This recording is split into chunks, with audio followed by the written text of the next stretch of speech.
कक्षा 10 भौतिकी physics. Chapter number 1 है आपका प्रकाश का परावर्तन यानी कि रिफ्लेक्शन ऑफ लाइट। ठीक है, इसका हम लोग VBI जो ऑब्जेक्टिव है उसके बारे में हम लोग देखेंगे। ठीक है, यानी चैप्टर 1 से जितना VBI ऑब्जेक्टिव जो पूछेगा वो हम आपको इस वीडियो में आपको बताएंगे। ठीक है, चलिए तो शुरू करते हैं वीडियो को। ठीक है, चलिए। क्वेश्चन नंबर 1 दिया है कि ईंट क्या है, यानी ईंट जो है वह क्या है, पारदर्शक है या फिर अपारदर्शक है, प्रभासी है या फिर इनमें से कोई नहीं। ठीक है, तो हमारा जो आंसर है वह हो जाएगा ईंट जो होता है वह अपारदर्शक होता है, क्योंकि ईंट से होकर प्रकाश बाहर नहीं जा सकती है। ठीक है, चलिए आते हैं क्वेश्चन नंबर 2 को। 2 में कह रहा है कि हमारी आँखें जो देख सकती है वे वस्तुएं होती है, यानी कि जिन वस्तुओं को हम अपनी आँखों से देख सकते हैं वह कौन सी वस्तु होती है। ठीक है, तो वह वस्तु होती है हमारी दीप्त या प्रदीप्त। ठीक है, चलिए चलते हैं क्वेश्चन नंबर 3। 3 नंबर में दिया है कि गोलीय दर्पण की फोकस दूरी उसकी वक्रता त्रिज्या की क्या होती है। ठीक है, 1 नंबर है आधी होती है या फिर दुगुनी होती है, त्रिगुनी होती है या फिर चौथाई होती है। ठीक है, तो आपका आंसर हो जाएगा कि गोलीय दर्पण की फोकस दूरी वक्रता त्रिज्या की आधी होती है। ठीक है, चलिए चलते हैं क्वेश्चन नंबर 4 की ओर। देखिए 4 में कह रहा है कि किसी वस्तु का आवर्धित काल्पनिक प्रतिबिंब बनता है। ठीक है, यानी किसी वस्तु का आवर्धित जो प्रतिबिंब है वह काल्पनिक प्रतिबिंब किस दर्पण में बनता है। ठीक है, चलिए तो इसका हमारा आंसर हो जाएगा कि अवतल दर्पण में। ठीक है, चलिए चलते हैं क्वेश्चन नंबर 5 की ओर। 5 में कह रहा है कि प्रकाश की एक किरण किसी समतल दर्पण पर 60 डिग्री का कोण बनाते हुए टकराती है तो उसका परावर्तन कोण होगा। ठीक है, तो इसका परावर्तन कोण है वह क्या होगा। ठीक है, तो इसका परावर्तन कोण जो है वो हमारा 30 डिग्री का बनेगा। ठीक है, चलिए क्वेश्चन नंबर 6 में चलते हैं। देखिए सर यहाँ पर 6 होगा, 4 लिखा गया है। ठीक है, कह रहा है यदि किसी वस्तु को एक दर्पण के सामने निकट रखने पर प्रतिबिंब सीधा बने किंतु दूर रखने पर उल्टा प्रतिबिंब बने तो वह दर्पण कौन सा दर्पण होगा। ठीक है, तो ये हमारा हो जाएगा अवतल दर्पण। ठीक है, चलिए चलते हैं आगे। क्वेश्चन नंबर 7 में कह रहा है साइड मिरर के रूप में उपयोग होता है, यानी कि साइड मिरर के रूप में हम लोग किस दर्पण का उपयोग करते हैं। ठीक है, तो ये हमारा आंसर हो जाएगा कि उत्तल दर्पण। ठीक है, चलिए चलते हैं क्वेश्चन नंबर 8 की ओर। 8 में कह रहा है कि सोलर कुकर में व्यवहार किया जाता है। ठीक है, यानी कि सोलर कुकर में किस दर्पण का जो है उपयोग किया जाता है। ठीक है, तो ये हमारा आंसर हो जाएगा अवतल दर्पण। ठीक है, चलिए चलते हैं 9 नंबर क्वेश्चन की ओर। क्वेश्चन नंबर 9 में कह रहा है कि गोलीय दर्पण में दूरियों को सदा किस के सापेक्ष मापते हैं। ठीक है, तो ये हमारा आंसर हो जाएगा ध्रुव के सापेक्ष। ठीक है, क्योंकि गोलीय दर्पण में जो दूरी होती है वह हमेशा ध्रुव से ही मापी जाती है। ठीक है, चलिए चलते हैं क्वेश्चन नंबर 10 की ओर। 10 में कह रहा है कि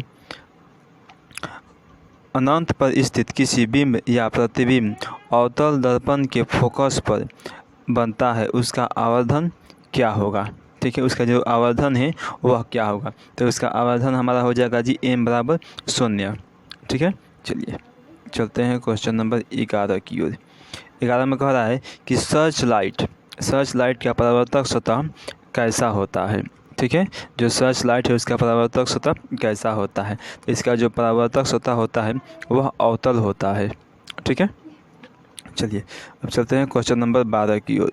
12 नंबर में क्या है, कह रहा है किस दर्पण में केवल आभासी प्रतिबिंब बनेगा, यानी कौन सा ऐसा दर्पण है जिसमें केवल और केवल आभासी प्रतिबिंब ही बनता है। ठीक है, तो हो जाएगा समतल या उत्तल। ठीक है, समतल या उत्तल, इसमें केवल आभासी प्रतिबिंब बनता है। ठीक है, चलिए क्वेश्चन नंबर 13 में देखते हैं। कह रहा है कि समतल दर्पण में प्रतिबिंब की प्रकृति क्या होती है।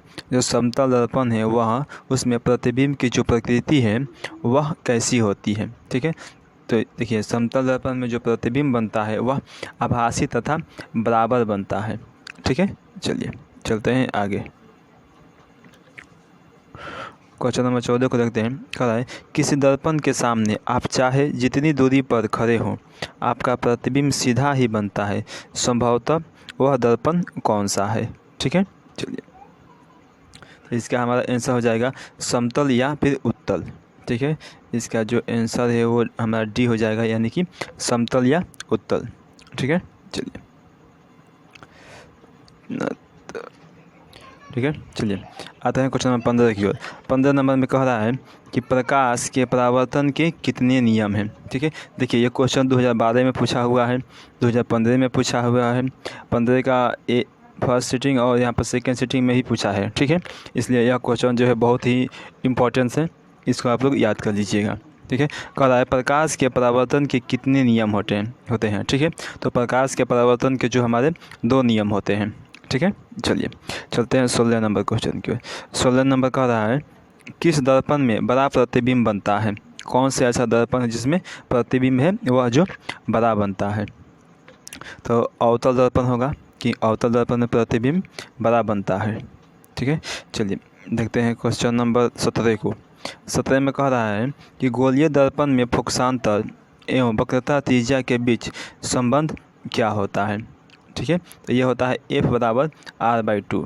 ठीक है, चलिए चलते हैं क्वेश्चन नंबर 18। ठीक है, 18 नंबर का परावर्तन के नियम से निर्धारित होता है। ठीक है, देखिए यह भी क्वेश्चन 2017 में पूछा हुआ है। ठीक है, चलिए देखते हैं। इसका आंसर हो जाएगा हमारा आपतन कोण बराबर परावर्तन कोण। ठीक है, चलिए आते हैं क्वेश्चन नंबर 19 की ओर। 19 में कह रहा है कि हवा यानी कि निर्वात में प्रकाश की चाल वो कितना होती है। ठीक है, यहाँ देखिए ये भी पूछा हुआ है 2017 में। ठीक है, तो इसकी जो आंसर हो जाएगा वो हो जाएगा हमारा 3 × 10⁸ मीटर प्रति सेकेंड, यानी कि ऑप्शन नंबर ए हमारा सही है। ठीक है, चलिए चलते हैं क्वेश्चन नंबर आगे 20 नंबर में। 20 में दिया है कि प्रकाश तरंग उदाहरण है। प्रकाश तरंग उदाहरण है, तो ये हमारा हो जाएगा विद्युत चुंबकीय तरंग का। विद्युत चुंबकीय तरंग का देखिए ये भी पूछा हुआ है 2017 में। ठीक है, चलिए आते हैं क्वेश्चन नंबर 21 की ओर। 21 में दिया है गोलीय दर्पण के परावर्तन पृष्ठ की वृत्ता का सीमा रेखा का व्यास क्या कहलाता है। ठीक है, सीमा रेखा का जो व्यास है वह क्या कहलाता है। तो देखिए उसको हम लोग वक्रता त्रिज्या बोलते हैं। ठीक है, उसे हम लोग वक्रता त्रिज्या बोलते हैं। देखिए ये भी पूछा हुआ है 2018 में। ठीक है, चलिए चलते हैं 22 नंबर क्वेश्चन में। कह रहा है कि दंत विशेषज्ञ किस दर्पण का उपयोग मरीजों को दांतों का बड़ा प्रतिबिंब देखने के लिए करता है। ठीक है, देखिए यह भी क्वेश्चन 2018 में पूछा हुआ है। ठीक है, चलिए इसका आंसर क्या होगा। इसका आंसर हो जाएगा हमारा अवतल दर्पण। ठीक है, चलिए आते हैं 23 नंबर क्वेश्चन में। देखिए 23 नंबर क्वेश्चन ये भी क्वेश्चन पूछा हुआ है 2018 में। ठीक है, कह रहा है यदि किसी बिंब या प्रतिबिंब का आवर्धन ऋणात्मक है तो उस प्रतिबिंब की प्रकृति जो क्या होगी। ठीक है, चलिए तो इसका आंसर हमारा हो जाएगा वास्तविक और उल्टा। ठीक है, चलिए आते हैं क्वेश्चन नंबर 24 में।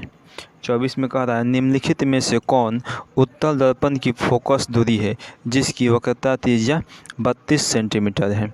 ठीक है, चलते इसका आंसर हो जाएगा हमारा जो सी यानी कि 16 सेंटीमीटर। ठीक है, चलिए देखिए ये भी क्वेश्चन 2018 में पूछा हुआ है। ठीक है, चलिए चलते हैं 25 नंबर क्वेश्चन में। Question number 25। ठीक है, ये भी पूछा हुआ है 2019 में। कह रहा है नई कार्तीय चिन्ह परिपाटी के अनुसार दर्पण के सामने रखे गए बिंब की दूरी ली जाती है। ठीक है, रखे गए जो बीम यानी जो वस्तु होता है उसकी दूरी जो है कैसी ली जाती है। ठीक है, तो ऋणात्मक हो जाएगा हमारा आंसर। ठीक है, चलिए चलते हैं 26 नंबर क्वेश्चन। 26 में कहा निम्न में से किस दर्पण की फोकस दूरी धनात्मक होती है। ठीक है, ये भी क्वेश्चन 2019 में पूछा हुआ है। ठीक है, देखिए तो इसका जो आंसर हो जाएगा हमारा, एक मिनट, इसका जो आंसर हो जाएगा वो हमारा हो जाएगा उत्तल दर्पण। ठीक है, चलिए आते हैं क्वेश्चन नंबर 27 में, यानी कि 27। तो इसमें कह रहा है कि उत्तल दर्पण के सामने एक वस्तु को रखा गया है, इसकी प्रतिबिंब की प्रकृति कैसी होगी। प्रतिबिंब की जो बनेगा वह कैसा बनेगा। ठीक है, तो प्रतिबिंब हमारा वास्तविक या फिर काल्पनिक बनेगा। ठीक है, जो 3 नंबर सी है वो हमारा आंसर हो जाएगा, प्रतिबिंब वास्तविक या काल्पनिक बनेगा। देखते हैं क्वेश्चन नंबर 28। कह रहा है कौन सा दर्पण आमतौर पर वाहनों के पीछे देखने के दर्पण के रूप में उपयोग किया जाता है। ठीक है, वाहनों को पीछे देखने के लिए उपयोग में लाया जाता है। ठीक है, तो वो हमारा हो जाएगा उत्तल दर्पण। ठीक है, चलिए